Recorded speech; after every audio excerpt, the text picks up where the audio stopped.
start. Ryan, St. Gerard available tonight? Well, he had a good skate this morning. We'll see about tonight when we get to the rink. Jesse? Coach, 2 days off for you guys. I imagine there's some time to get some good video work. I mean, just you guys had a lot to build on coming out of Winnipeg. Just how are you feeling? You know, as the series is shifting back here? Yeah, feel good. I mean, we played 2 hard-fought games there, and we were able to get one and reset and go again for tonight. Coach, coming back home, we know all regular season, this building was a real source of energy. You guys played so well on home ice. To be coming back with the series evened up, knowing you're getting that extra boost of support, just how does that kind of just help the overall mentality, give you guys that extra spark tonight? It helps. I mean, they've helped us all year. We know the atmosphere in here will be crazy again tonight, and our guys certainly like playing at home, and they've shown that over the course of the regular season. But playoffs is a different animal. You know, like it's a whole new season now against the same opponent over and over, and we'll take their support. I know that they'll be excited to be able to watch us play a playoff game here after a long hard-fought season. Ariel? How can that level of support also help a guy like you or Viet who really just needs that boost of confidence and came off a great game? Yeah.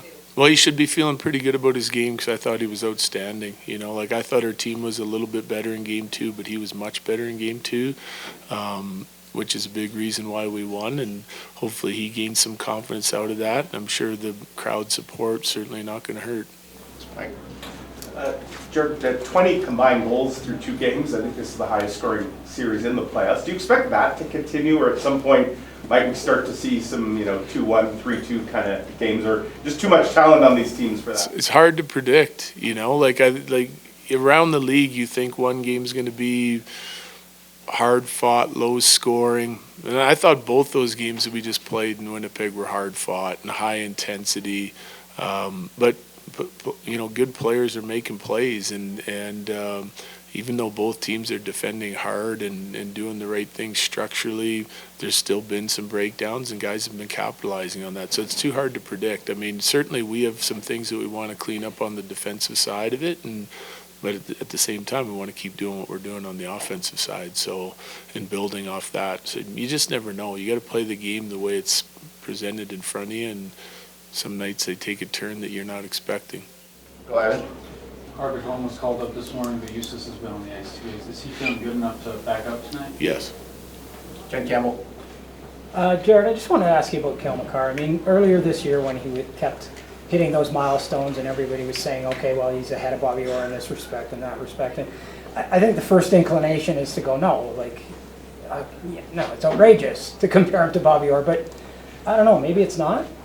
Yeah, I mean, it's comparing players from different eras is always tough, and I think there's a bias when you grow up watching certain guys that, were so great at what they did, and then now the guy, there's a player or players around the league that are currently breaking records. It's just, I think it's hard. I mean, everyone's going to have their own opinion on it, but certainly I think that, Cale's deserving of, some of that credit that he gets. I mean, he's an elite player early in his career. His numbers would say that, the eye test says that.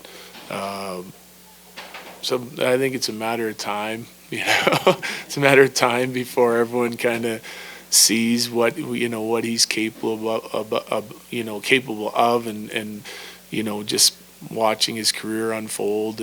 But certainly there's an appreciation here in Denver, and I think growing, across North America anyway, of what he's able to do and how he's able to play in a really tough league. Ryan Clark?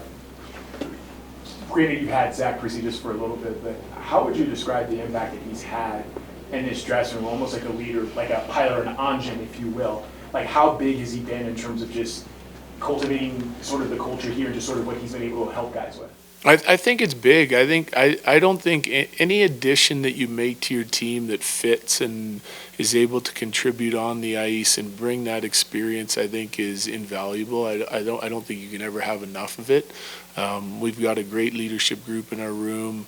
Some guys wearing letters, some guys not, some guys more experienced than others, but they all have their own unique way of contributing to the overall growth of our team, and Zach's one of those guys. I think he's clearly a guy that we'd like to help win, and so that added motivation doesn't hurt. But he's been through ups and downs in playoff series and seasons. He's gotten close, and now he's trying to win. And I think when you can add that motivation to a group, when they really get to know the guy and like the guy, that can help you. So yeah, but he's been a great addition to our team in so many ways, and part of it is only one small part of it is his leadership. Last two, Eric, then Sean. Yeah, sorry, just, is there one thing that you guys can do to play even more to your identity than you already have? Yeah. Absolutely. Sean.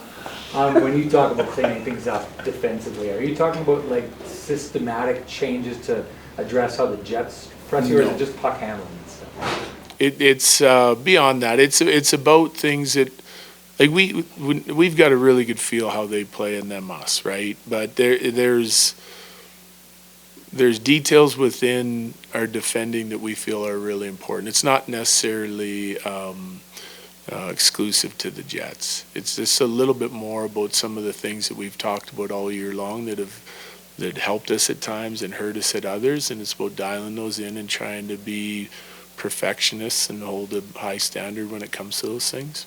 Thanks, Jared. Yep. Thanks, Coach.